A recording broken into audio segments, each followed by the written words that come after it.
ଗଣମାଧ୍ୟମକୁ ଦବେଇଲେ ଆମର ବିକାଶ କେଉଁଠି ହେବ ଆଜ୍ଞା? ଆମର ବିକାଶକୁ ନେଇ ଲୋକଙ୍କ ପାଖରେ ପହଞ୍ଚାଇବା, ଯୋଜନା ନେଇକି ଲୋକଙ୍କ ପାଖରେ ପହଞ୍ଚାଇବା ହେଉଛି ମିଡ଼ିଆ ବନ୍ଧୁମାନେ।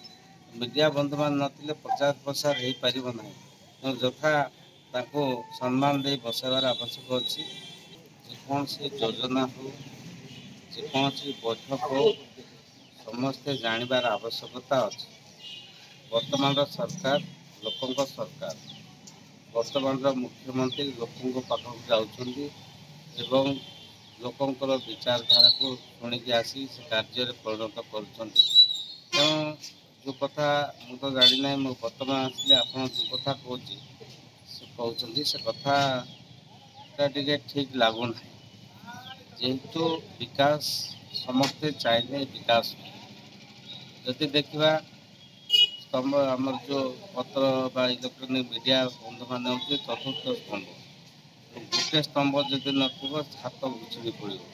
ସେହିଭଳି ଆମେ ସେମାନଙ୍କୁ ଅଧିକାର ଦେଇ ସେମାନଙ୍କ ଯଥାସ୍ଥାନରେ ବସାଇବାର ଆବଶ୍ୟକତା ଅଛି। କ'ଣ ଅଛି କ'ଣ ନାହିଁ ମୁଁ ବୁଝିଲା ପରେ ଅବଶିଷ୍ଟାଂଶ କହିବି।